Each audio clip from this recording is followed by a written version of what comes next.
Boss is back, కొత్తగా ఉంది physique. పూర్తి వివరాలకు చదవండి రేపటి సాక్షి హైదరాబాద్ ఎడిషన్.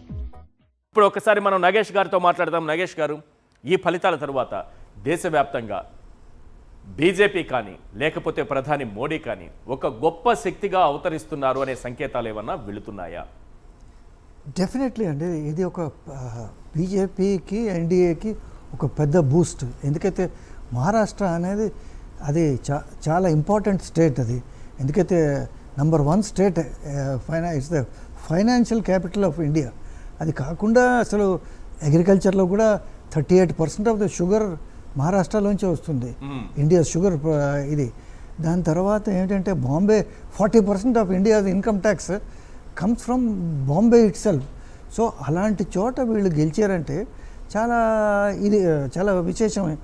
అది కాకుండానండి ఇప్పుడు ఇది బేకార్ మాటలు. ఇది ఈవీఎం ట్యాంపరింగ్ చేశారు, ఈవీఎం ట్యాంపరింగ్ అక్కడ మరి ఈవీఎం ట్యాంపరింగ్ అయితే జార్ఖండ్లో కూడా గెలవలసింది, మరి అక్కడ కూడా గెలవలసింది. అది వైనాడులో కూడా. ఏదైనా ఈసీ ఇన్ని అనుమానాలు వస్తున్నప్పుడు ఒక క్లారిఫికేషన్ అయితే ఇవ్వాల్సినటువంటి అవసరం ఉంటుందా లేదా? అంటే గెలుపోవటమని నేను చెప్పట్లేదు, కాన్స్టిట్యూషనల్ ఫంక్షనరీస్ మీద మనం ఇప్పుడు కాంగ్రెస్ ఏమిటంటే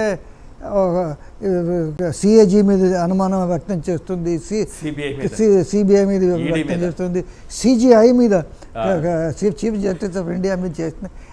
దీనికి ఎప్పుడైనా మీకు నెగటివ్గా పోతే వాళ్ళని ప్రశ్నిస్తారు. ఎనీవే అది కాదు పాయింట్. ఏంటంటే ఈ కొంచెం పై నుంచి అనాలిసిస్ చేస్తే ఇక్కడ మహారాష్ట్రలో గవర్నమెంట్ పర్ఫార్మెన్స్ పనిచేసింది. ఇది బీజేపీ మహాయుతి కూటమికి ఇది లాడ్లీ బహనా స్కీము, పెన్షన్ స్కీము, ఇవన్నీ పనిచేసాయి అన్నమాట. ఇవన్నీ ఎప్పుడు ఇంట్రడ్యూస్ చేశారంటే లోక్సభ ఎన్నికల్లో దెబ్బతిన్న తర్వాత ఇవన్నీ ఇంట్రడ్యూస్ చేశారు. సరే, ఆబ్వియస్లీ చక్కగా చేశారు. దాని తర్వాత మహారాష్ట్రలో law and order can be a problem. But ఈ last 2 years Eknath Shinde take over చేసిన దగ్గర నుంచి పెద్దగా ఏమీ లా అండ్ ఆర్డర్ ఇష్యూస్ అంటే వేరే రాష్ట్రాలు ఉత్తరప్రదేశ్లో వచ్చినట్టుగా పెద్దగా ఏమీ లా అండ్ ఆర్డర్ ఇష్యూస్ రాలేదు. జార్ఖండ్లో చూస్తే ఇక్కడ ఏమిటంటే బీజేపీ కమ్యూనల్ కార్డ్ ప్లే చేయడానికి ప్రయత్నం చేసింది. ఈ కమ్యూనల్ కార్డ్ ఏమిటంటే వాళ్ళ వాదన ఏమిటంటే మాకు ఇక్కడ బీహార్లో ఎప్పుడైతే జార్ఖండ్ బాగా ఉండేదో అప్పుడు ఏమిటంటే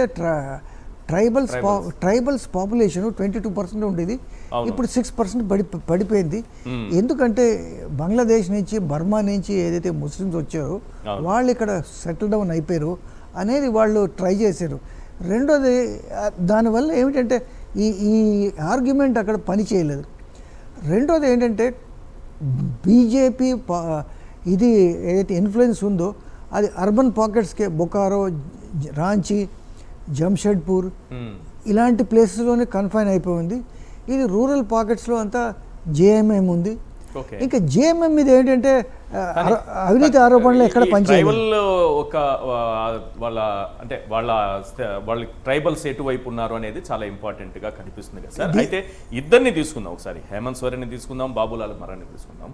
సంతాల్ ఇద్దరు ఒకే ట్రైబ్ వర్గానికి చెందిన వాళ్ళు కదా, మరి ఎట్లా ఈ సోరెన్ వైపు ఎట్లా నిలబడ్డారు అనుకుంటున్నారు? అంటే ఎలాగనుకుంటామంటే ఇంతకు ముందు వీళ్ళు ఒక ముఖ్యమంత్రిని పెట్టారు.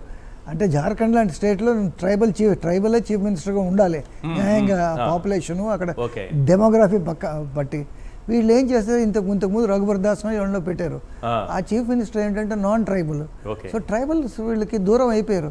వేరే వీళ్ళు ఏమిటంటే ఒక కుటుంబానికి అయినా కూడా షిబు సోరెన్, దాని తర్వాత హేమంత్ సోరెన్ అయినా కూడా వీళ్ళు ఏంటంటే ట్రైబల్స్ని పెడుతూ వచ్చారు కనుక జేఎంఎంకి ఒక అడ్వాంటేజ్ ఉంది.